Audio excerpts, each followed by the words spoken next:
is in trouble over endorsements. She's being accused of breaking the law that says that members of the administration can't advocate for or against a specific candidate, the Hatch Act. Here's the interview with Fox News that's in question. You be the judge.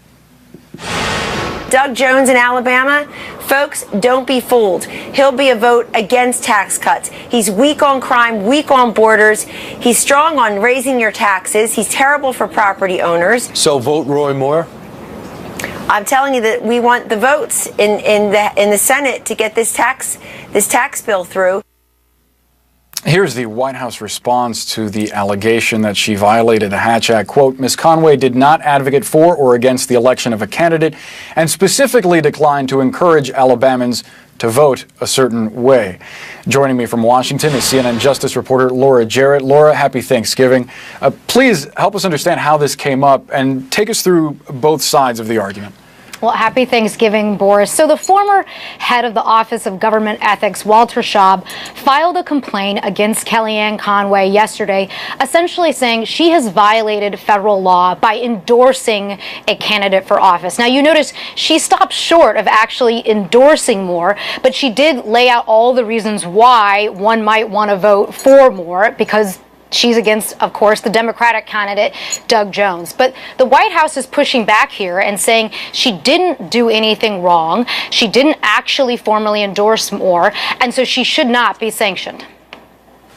Now, Kellyanne Conway was under fire for the same kind of thing in February, but talking about clothing, listen to this.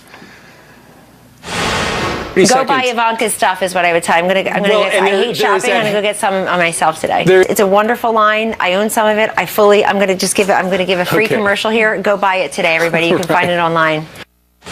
She's talking about Ivanka Trump's fashion line. What was the decision then, and are these cases any different? Right, so two different federal laws, but they both sort of go to the same thing.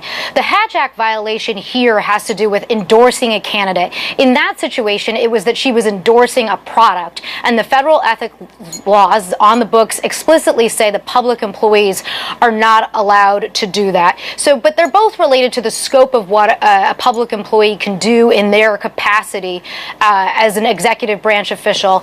And in the ethics case, you'll remember the White House said that it had counseled her. Sean Spicer came out and said that she had been dealt with, but she did not face any discipline, and we'll have to wait and see whether she faces any in this case, Boris.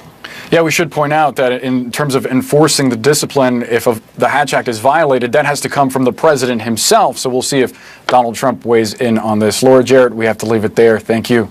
Thanks, Boris.